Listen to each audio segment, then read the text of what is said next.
Bigla na lang, tahimik, pagkakausapin mo, sasagutin ka, lumalaban, nagre-rebelde. Wala nang respeto sa iyo.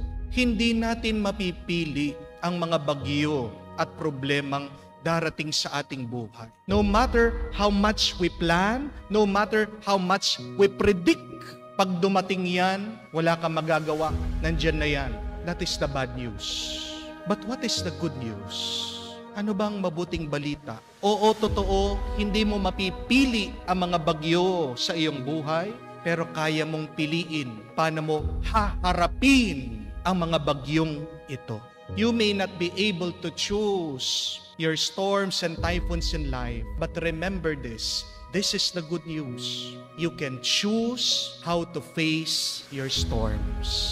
You can choose how to respond to your problems. We can choose to be like Jesus. Paano ba ang ating Panginoon? Hinarapan niya ang bagyo. Nasa gitna sila ng dagat. Nandun sila sa bangka. Ang ating Panginoon natutulog. Relax na relax. Habang ito naman mga kasama niya, ang mga disipulo, nagpapanik, nag-aalala, natataranta. May dalawang paraan para harapin ang mga bagyo at problema ng buhay. Pwede kang mag-alala o pwede kang magtiwala. Pwede kang magwala o pwede kang maging payapa. What will you choose?